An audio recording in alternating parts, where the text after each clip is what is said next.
আল্লামা ইকবাল কি সুন্দর করে বলছেন, খিয়াবা মে মুনতাজির থে লালা কব সে, খিয়াবা মে মুনতাজির থে লালা কব সে, কবা চাহিয়ে কিসকো খুনে আরব সে।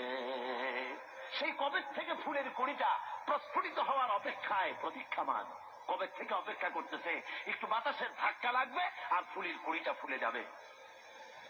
তো ফুলের কুড়ি ফোটার জন্য খিয়াবামে মুনতাজির থে লালা কবসে, কখন থেকে সে অপেক্ষা করছে, নসিমা অর্থাৎ সকালের ভোরের বায়ু ধাক্কা লাগবে আর কুড়ি থেকে ফুলটা বেরিয়ে আসবে। আল্লামা ইকবাল বলেন ফুলের জন্য ধাক্কা দরকার বাতাসের, কুড়ি থেকে বেরিয়ে আসার জন্য, পর্দা ফেটে প্রস্ফুটিত হওয়ার জন্য। আমি মুসলমান আল্লাহর ফুল, আমাকে প্রস্ফুটিত হওয়ার জন্য ভোরের বাতাসের দরকার নাই, আমার জন্য দরকার বদরের ওহদের শহীদের রাঙা একটা জামার দরকার।